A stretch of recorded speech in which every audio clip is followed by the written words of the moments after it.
Neyse 2014 yıl maşına zəyəm çıxmaz, zəng dənəmişsən mən. Bir dənə krassiyası bu maşını.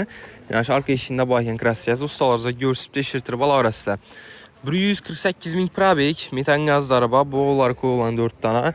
Maşın polni, həm meri şumkana, patologlarınasa. İşlərə döşəlgən, aynaları knopkada, Sons hibrit lüks kondisioner maşinimiz dostlar. Kondisionerlər həm Mercedes işlə tutdu. Eşintiler hem zunuzda açıp germetkine tıklas. Kəmskülük yok içerisinde. Görsüp deşirtir bala arası ustalar zaten. Kuzov 16, tek pasport 14, eksport variant maşinimiz dostlar. Hem Amerikan taşıyan tuttu maşinler. Udarı başkası yok.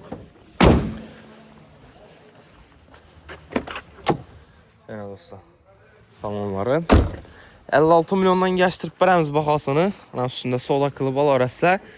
13 milyon son bir hafta kritikada Pilus Notarius Sky Class'ta 2 milyon 400 bin sondan 3 yıla aylık dolu.